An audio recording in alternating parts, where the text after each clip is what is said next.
Unlock हो गया? Yes 10th class बेटा आज हम करेंगे एक्सरसाइज 2.2। 2.2 में हमने क्या निकालने हैं? शून्यक निकालने हैं। शून्यक और गुणाकों के बीच का हमने क्या निकालना है? संबंध। शून्यक और गुणाकों का संबंध निकालने के लिए आपको पता होना चाहिए कि शून्यक क्या होते हैं और गुणाक क्या होते हैं। शून्यक आपको बताए थे मैंने, आपको इंट्रोडक्शन भी भेजी है मैंने, इसकी भेजी है ना इंट्रोडक्शन। तो उस वीडियो में आपको ये बताया हुआ है कि शून्यक क्या होते हैं और गुणाक क्या होते हैं। आपको गुणाक बता देती हूँ मैं, गुणाक क्या होते हैं वैसे मैंने बता भी रखा है पहले आपको। हमारे पास द्विघात समीकरण होती है, उसको मैं ऐसे लिख सकती हूँ ax² plus bx plus c equal to 0। इस टाइप की होती है ना इक्वेशन। कोई भी द्विघात समीकरण होती है वो कैसी होती है? इस टाइप की 4x² प्लस 2x प्लस 5 इस टाइप की होती है ना इक्वेशन, है ना? तो मैं इसको ऐसे लिख सकती हूँ ax² plus bx plus c। मैंने इसको ऐसे क्यों लिखा? ताकि ये हर एक द्विघात समीकरण को दर्शाए, ठीक है, जनरल फॉर्म होती है। अब इसमें a क्या है? जो आपका x² का गुणांक है। गुणांक का मतलब जो गुना हो रहा है, ठीक है। x² के साथ क्या गुना हो रहा है? a, ठीक है। तो a क्या है? x² का गुणांक। x² का गुणांक क्या है? a। x का गुणांक क्या है? एक बच्चा बोल सकता है x का गुणांक क्या है? b, ठीक है। और यहाँ पर बिना x वाली रकम कौन सी है? c, ठीक है। तो अब आपसे पूछे कि गुणांक क्या होते हैं तो आप बता सकते हो ना, ठीक है। जो किसी से गुना होते हैं, किससे गुना होते हैं? चर से। x, y, z ये चर होते हैं ना, इनसे जो भी संख्या गुना होती है उसको क्या बोलते हैं? गुणांक, ठीक है। एक चीज और याद रखनी है, आपको बताया भी है मैंने उसमें इंट्रोडक्शन वाली वीडियो में, मूलों का योगफल और मूलों का गुणनफल। मूल क्या होते हैं? जो आप शून्यक नहीं निकालोगे, शून्यक निकालेंगे ना वही मूल, उन्हीं को ही मूल बोला जाता है, ठीक है। उनका योगफल और उनका गुणनफल, ये दो चीजें आपने उनके फॉर्मूले याद रखने हैं। मूलों का गुण योगफल तो होता है -b/a, ठीक है। b और a कौन कौन से? ये वाले b यानी x का गुणा, a यानी x² का गुणा, ठीक है। ये फॉर्मूला है, ये आपको याद रखना है कि मूलों का योगफल क्या होता है? -b/a और मूलों का गुणनफल क्या होता है? c/a। मूल का मतलब क्या? शून्य, शून्यकों का योगफल, शून्यकों का गुणनफल। कंफ्यूज नहीं होना उसको, चाहे मैं मूल बोलूं या शून्य बोलूं एक ही बात, ठीक है। अब आप दो वर्ड्स नए सुनोगे तो शायद आपने पहले नहीं सुने। जो हम शून्य निकालेंगे यानी जो x का मान आएगा हमारा, जब हम द्विघात समीकरण को हल करेंगे तो x का मान आएगा ना, तो वो x का मान जो कि हमारे शून्य होंगे उनको हम एक नया नाम देते हैं, अल्फा और बीटा। सुने ये नाम? जिन्होंने नहीं सुने उनको बता रही हूँ, ये ग्रीक वर्ड्स हैं। जैसे हम ABC आपने बचपन से पढ़ी है, अल्फा बीटा आपने पढ़े नहीं, है ना? तो इसको आप अल्फा और बीटा भी कहेंगे हम, ठीक है। जो हमारा मूलों का योगफल होगा, जो मूल आएंगे हमारे शून्य आएंगे, जैसे समझ लो मेरे पास x की दो वैल्यूज आई, -2 और 4, ठीक है। तो मैं इनको किसका नाम दे सकती हूँ? अल्फा और बीटा। अल्फा -2 मान लो, बीटा 4। अब कितने सारे नाम हो गए ना? ये क्या है? अल्फा बीटा किसके नाम है? मूलों के। ऊंचा बोल सकते हो, एक बच्चा बोल सकता है ऊंचा, ठीक है। आप बोलो बेटा। अल्फा और बीटा क्या है? शून्यक है, ठीक है। और क्या है? और उनके क्या नाम है? मूल, ठीक है। और तीसरा नाम है अल्फा बीटा हमने रख दिया। आगे समझ, ठीक है। अब आपने कंफ्यूज नहीं होना, ये सब x के मान है, चाहे इनको आप शून्य कहो, चाहे इनको आप मूल कहो, चाहे इनको आप अल्फा बीटा कहो। समझ आ गई? अब कंफ्यूज नहीं होना आपने, ये कहाँ से आ गई, ये अल्फा बीटा कहाँ से आ गई, ये मूल कहाँ से आ गया, हमने तो बस शून्य पढ़े थे, है ना। तो ऐसे नहीं सोचना, ये सब एक ही चीज के नाम है। x के जो मान निकलेंगे आपके वही शून्य, वही मूल है, वही अल्फा है। बस ये फॉर्मूला याद रखना, आप मूलों का योगफल क्या है -b/a और गुणनफल क्या है c/a, ठीक है। अब ऐसे है बेटा, मैं आपको कौन सा पार्ट करवाऊं, फर्स्ट का है बेटे,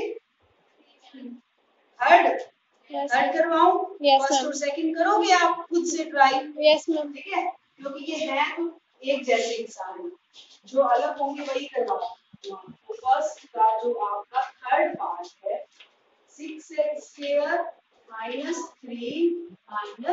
7। बहुत अच्छा किया आपने मेरे से ये वाला क्वेश्चन पूछा।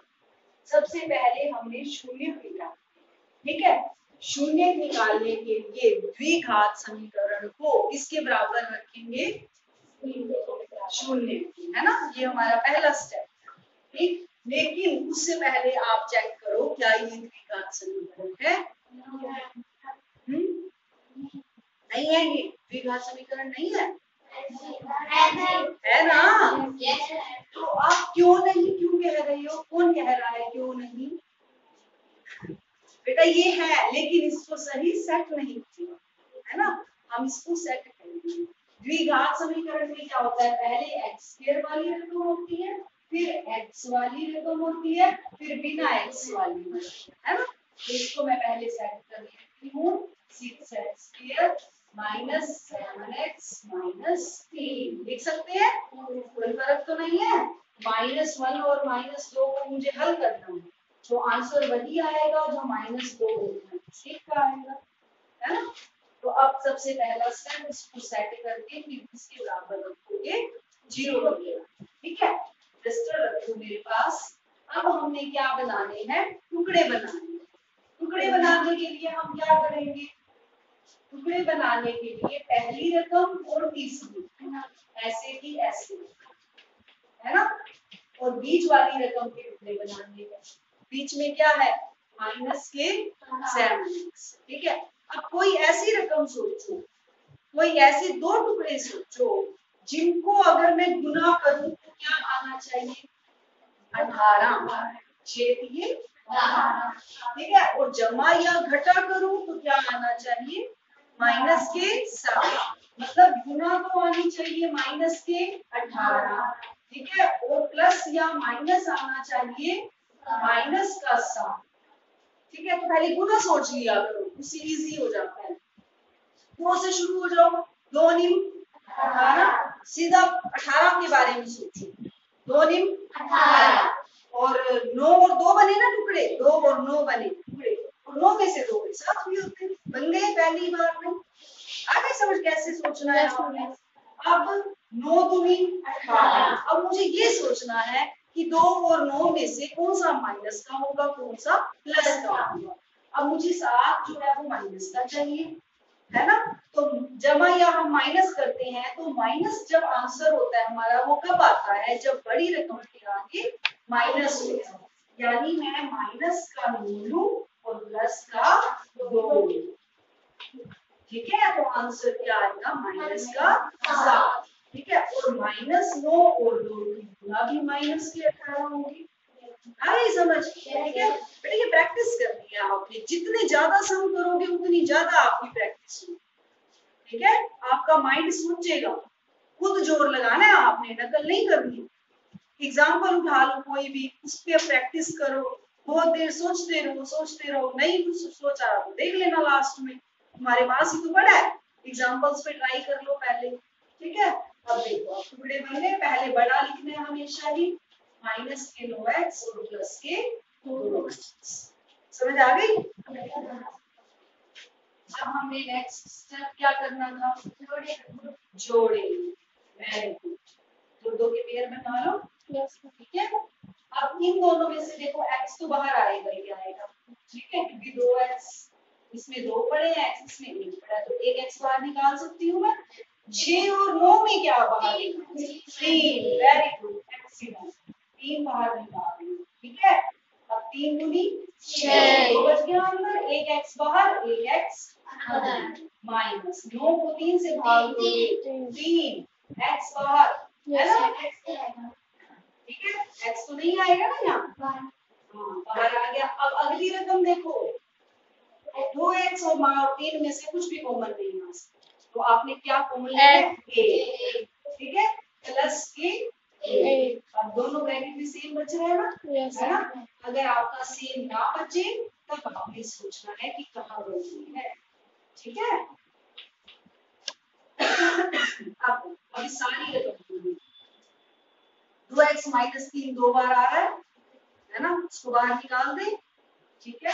2x माइनस 3 को मैं बाहर निकाल देती हूँ, अंदर क्या बचा 3x और प्लस के a, ठीक है, इक्वल टू 0, ठीक है। अब दोनों को अलग अलग से लिखो, 2x माइनस 3 बराबर 0, 3x प्लस 1 बराबर 0, ठीक है। यहाँ से 2x क्या आएगा 0 जमा 3 3, ठीक है, समझ आ रही है। हमारा पर्पस क्या है, हमने करना क्या है, x का मान निकालना है। हम x वाली रकम को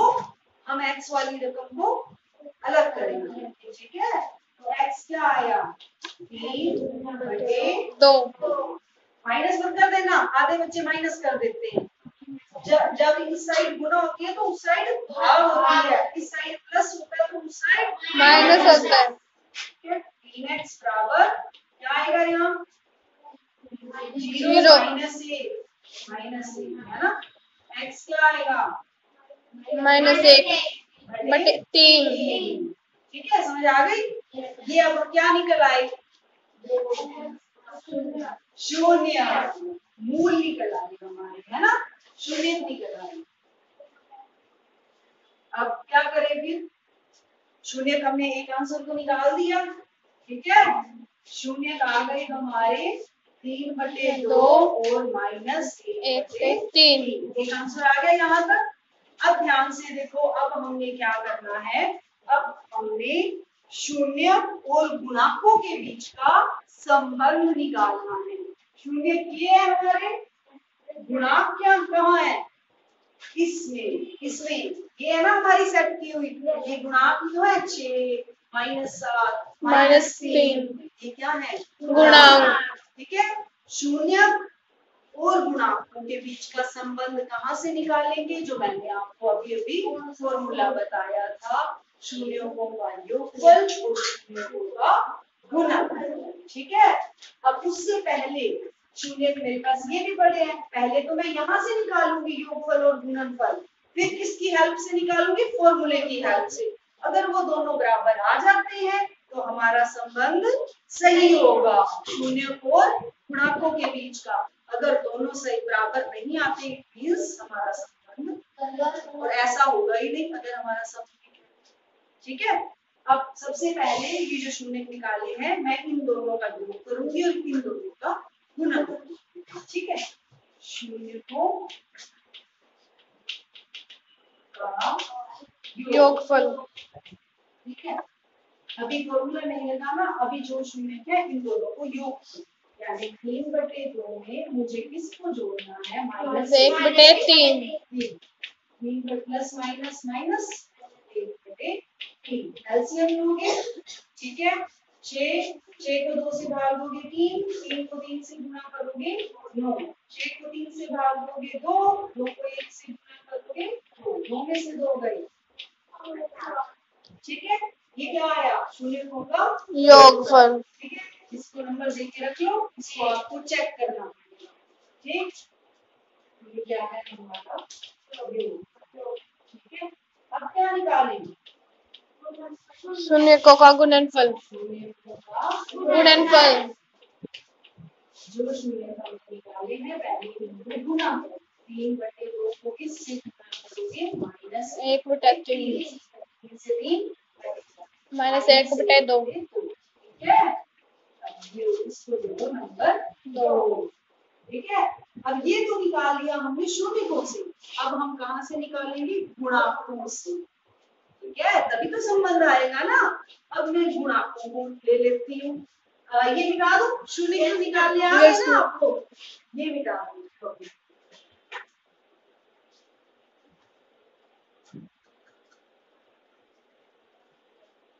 अब ये गुणांक है हमारे पास, यहाँ से ए क्या है 6, बी क्या है सी क्या है -3। ठीक है, अब शून्यों का योगफल, अब फॉर्मूले से निकालेंगे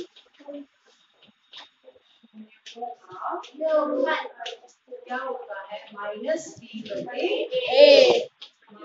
बी क्या है माइनस के 7, 2 बार हो गया ना माइनस, एक माइनस तो फॉर्मूले में है और एक बी का मान भी क्या है माइनस के 7/a, ए क्या है 6, माइनस माइनस प्लस 7/6 मिल रहा है ना? Yes ma'am. है ना? अब क्या निकालेंगे? शून्यकों का गुणनफल। इसका फॉर्मूला क्या होता है? c/a, ये माइनस b/a, इसको माइनस नहीं है, c/a, c -3, a क्या है 6, कट गया 3 × 3 3 6 -1/2 मिल रहा है? Yes ma'am. 1 2, इसको दे दो नंबर 3, इसको दे दो नंबर 4। क्या लिखोगे अब? समीकरण 1 2 3 तथा 4 से शून्यकों और गुणांकों के संबंध की जांच सत्य है। अभी समझ? ठीक है, ये अब आपका एक क्वेश्चन कंप्लीट थर्ड। ठीक है, अब ट्राई करोगे अपने आप? ठीक है, जिसमें प्रॉब्लम आए मुझे बताना, वो समझाऊंगी।